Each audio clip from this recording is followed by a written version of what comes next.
Trop vite, le colonel n'était pas très apprécié dans le village. Non, cet homme avait le don de se faire détester. Son rendez-vous avec le pasteur n'était, je dois le dire, un secret pour personne. Est-ce qu'il existe des secrets à Sainte-Mary-Mead? Oh, des tas. Oh, encore. Enfin, espérons. Vous allez me raconter tout ça. Oh, terrible. Il y avait un homme avec un imperméable. Ah oui? Je voudrais voir un inspecteur. Bon, je vais chercher. Mais quand était-ce? Mary n'a rien entendu. Non, bien sûr, elle avait encore allumé sa radio à fond, comme d'habitude. Bon, attendez-moi. Par contre, elle a entendu le colonel éternuer violemment Et dans là, le il bureau. est avec vous? J'arrive tout de suite. Alors, on a comment, quand et qui? Il ne reste plus que pourquoi. Lawrence Redding est au commissariat, il vient de tout avouer. Il a même apporté l'arme du crime. Je dois y aller. Bonsoir.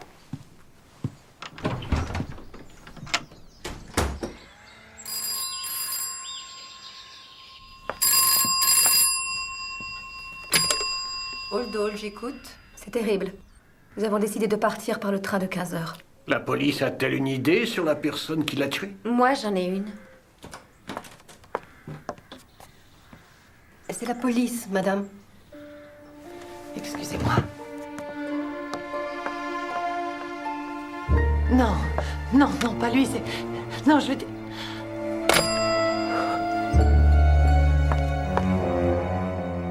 Pourquoi l'inspecteur pense-t-il que le colonel a été tué à 6h20? Il était en train d'écrire un mot au pasteur disant qu'il ne pouvait plus attendre. Il indiquait l'heure. Quoi, 6h20? Et il se trouve que la pendule s'est arrêtée à 6h20. En recevant la balle, il l'a fait tomber du bureau. Oh, dans ce cas, je vais devoir remettre ces pauvres brebis égarées d'inspecteur dans le droit chemin. Il m'a fait plein de reproches au sujet de sa fille, et me disant également que pour elle, je n'étais rien d'autre qu'une tocade. Alors, pour le faire taire, je lui ai dit qu'il ferait bien mieux de s'occuper de sa femme. Ça l'a rendu furieux. J'ai réfléchi que j'allais la laisser à cette brute. Alors, j'ai fait feu.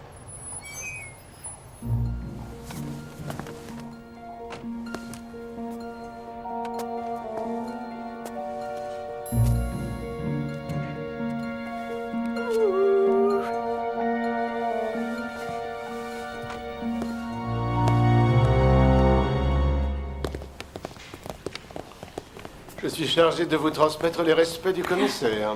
Quel homme charmant. Sans vouloir me vanter, je peux dire que je lui ai ôté une épine du pied plusieurs fois. Oui, alors au sujet de la pendule... Vous vouliez nous dire?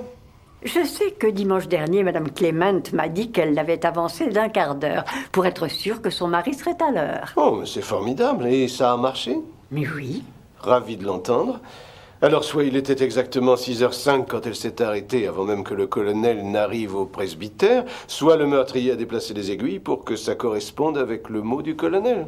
Mais ça colle toujours. C'est la touche artistique. Non, attendez. Monsieur Redding était sur la petite route à 6h20. Je l'ai vu. Eh bien, c'est fort possible, Miss Marple. Mais Redding a tué le colonel à 6h45, Mary l'avait fait entrer et le pasteur l'a vu partir. 6h45, vous êtes sûr? Parce que quand je l'ai examiné, il était 6h50. Et vous dites qu'il était mort dans les 30 minutes précédentes. J'ai dit tout au plus 6h20 ou un peu avant, oui, d'accord. 6h30, 6h40 à la rigueur.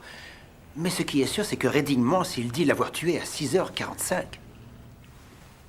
Et un médecin ne fait jamais d'erreur. J'ai des aveux complets. Et si la balle qu'on a n'est pas sortie de l'arme de Redding, j'avale les menottes que je lui ai mises. Les explications les plus simples sont presque toujours les bonnes, c'est connu. Sauf celle d'hier soir.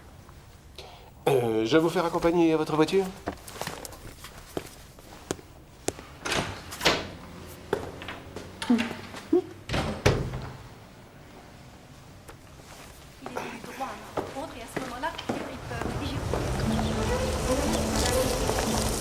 S'il a été tué à 6h45, pourquoi se serait-il arrêté au milieu d'une phrase à 6h20? Ça n'a aucun sens.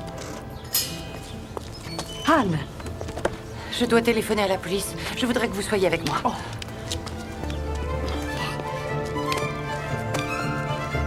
Oui, j'ai tué mon mari. À quelle heure?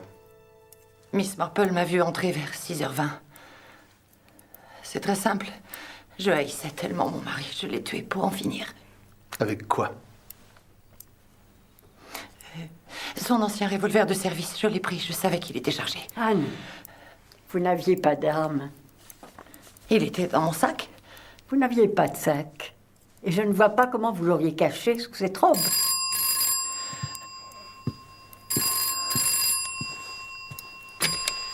Sat Mérimide 2.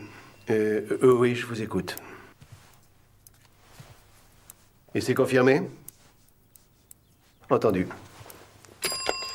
Je n'aime pas qu'on me fasse perdre mon temps, Madame Protero. La balle qui a tué votre mari provient de l'arme de Monsieur Redding. Mais il l'a fait pour moi. Non, il ne l'a fait pour personne. Il y a déjà une demi-heure que je l'ai fait relâcher. Il se trouve qu'il portait son arme par hasard, ce que pour ma part, je ne crois pas. Mais le plus important, et jusque-là personne n'a soulevé la question, c'est que si le colonel a été tué à 6h45, pourquoi s'est-il brutalement arrêté d'écrire à 6h20? Oh, oui, vous avez raison.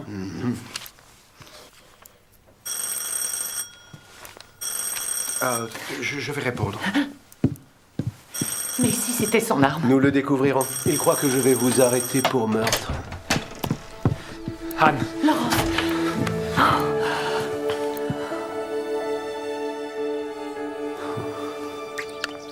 Amour, amour, quand tu nous tiens. C'est une lettre pour mon Franck. Alors il a le droit de recevoir des lettres quand il ne casse pas des gros cailloux. Il n'effectue pas les gros travaux.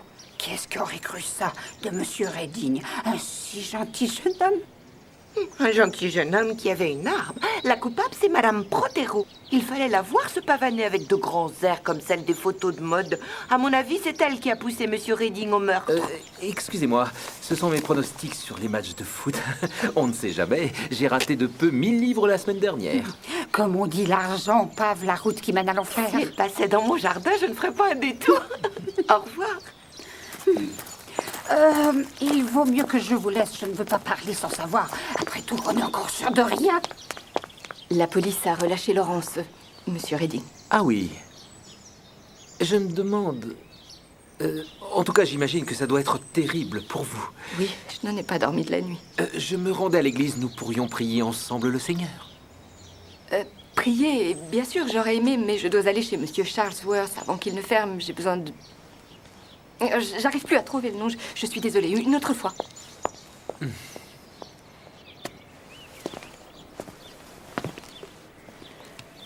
Quand elle est partie, Madame Protero a dû rester hors de ma vue durant 30 secondes tout au plus.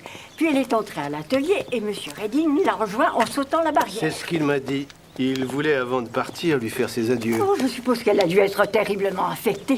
Ils ont dû rester pendant 10 minutes environ. J'ai entendu la cloche de l'église sonner. La demi-heure est... En sortant, ils ont rencontré Monsieur Dufosse, qui débouchait du chemin qui mène à Old Hall. Ensuite, la petite fille de ce monsieur est arrivée. Qui? Les Dufosse? Oui, les invités des Protero. Vous ne fermez jamais quand vous sortez? Eh oui, je sais que je devrais. Madame Tarrant, qui vient faire mon ménage une fois par semaine, me le répète assez. Mais je n'arrive toujours pas à m'y Monsieur résoudre. Redding, Quand avez-vous avez-vous reconnu... vu votre arme avant qu'on ne la retrouve dans le bureau du révérend? Eh bien, c'était avant-hier, Est-ce lundi. que vous avez reconnu la Vous voix au savez, téléphone? si vous voulez reposer votre cheville, je le comprendrai très bien. Ah non, ça va aller. Est-ce que vous avez reconnu la voix au téléphone? Non, cette voix disait seulement « Venez tout de suite au presbytère si vous ne voulez pas que Lucius soit mis au courant. » Un homme ou une femme? Une femme, enfin, je crois. Mais on aurait dit quelqu'un qui voulait dissimuler sa voix en tenant l'appareil éloigné. Donc, ça peut être un homme. Très bonne remarque, révérend. Qui savait que vous étiez chez Miss Marple? Personne. C'est sûrement quelqu'un qui m'a vu entrer. Quelqu'un qui m'épiait. Mon mari est mort. Donc, vous avez traversé le jardin jusqu'à la porte-fenêtre. Ensuite, qu'est-ce qui s'est passé? Eh bien, elle était ouverte, mais je n'ai entendu aucune voix. J'étais là et j'ai regardé à l'intérieur, mais je n'ai vu personne. Alors je suis allée à l'atelier voir si je trouvais Laurence. Personne ici, c'est impossible. Finalement, êtes-vous entré? Non, j'ai juste passé la tête. Il y a cette plante énorme devant la porte-fenêtre. Si le colonel était assis au bureau, vous ne pouviez pas voir s'il était mort ou vivant? Asseyez-vous. Quant à vous, vous prenez un verre au Blue Bar, puis vous revenez voir le révérend pour parler de votre situation. Et ensuite? Mais cette fois, je veux la vérité. Bon, quand je suis entré, il était mort. J'ai vu mon pistolet à côté de lui. J'ai pensé qu'Anne en avait eu assez. Alors je l'ai ramassé et je suis parti. Et pour la protéger, vous avez avoué. Et vous, vous vous êtes accusé en pensant que c'était lui qui l'avait tué. C'est merveilleux, l'amour. Je parie que Roméo et Juliette est votre lecture favorite. Dites à vos invités que j'aimerais leur parler et qu'ils ne doivent pas quitter le village jusqu'à nouvel ordre. Allez-y. Un instant. Excusez-moi.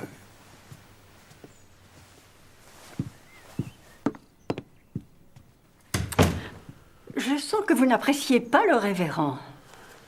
Ce n'est pas lui, c'est la fonction en général. Ça me rappelle trop le mariage. Oui, bien sûr. Bien sûr quoi?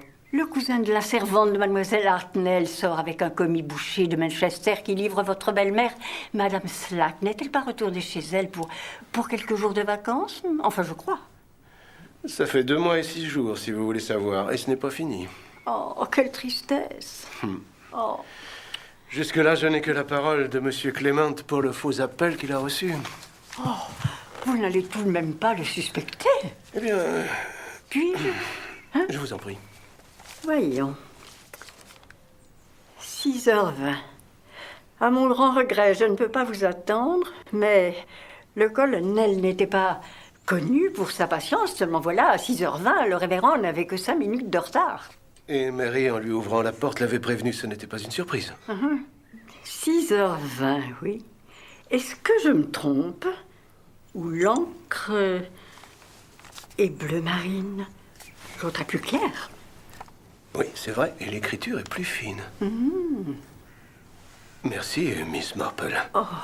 Ce qui signifie qu'il a pu être tué après 6h20 et que le meurtrier a lui-même inscrit l'heure et retardé la pendule à l'heure où... À l'heure où Madame Protero, répondant au coup de fil anonyme, arrivait ici. Et le pistolet de Redding est censé être l'arme du crime, alors. En fait, on a voulu tout leur mettre sur le manteau, comme on dit chez vous. Ce serait plutôt sur le paletot, sans vouloir vous vexer, là. Merci beaucoup, inspecteur. Oh, désolé, je reviendrai plus tard. Je cherchais juste... Vous êtes à la place exacte où il a été tué. C'est horrible. Vous savez qui c'est?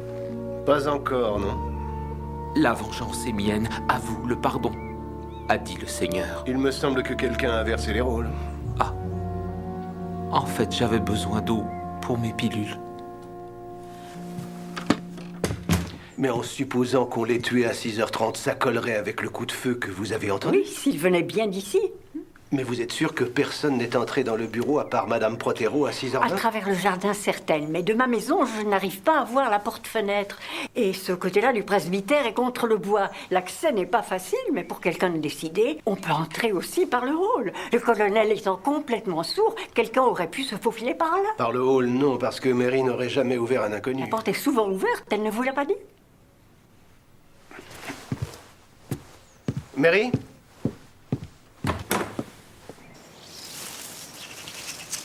Ça tombe tout le temps.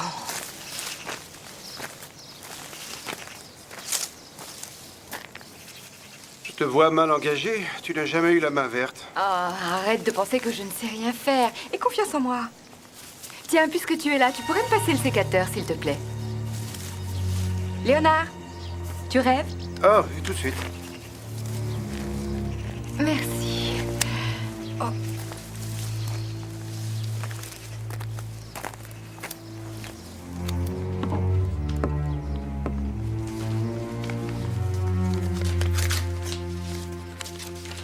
Surveille ta femme, premier épître aux Corinthiens.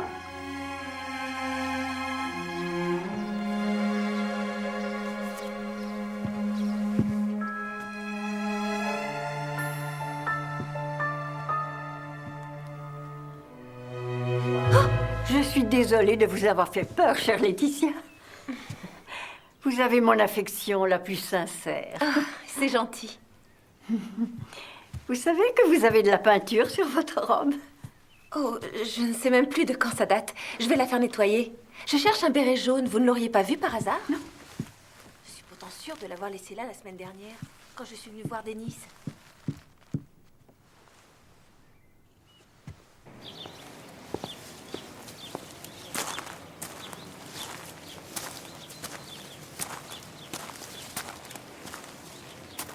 Toi ici, depuis quand tu jardines?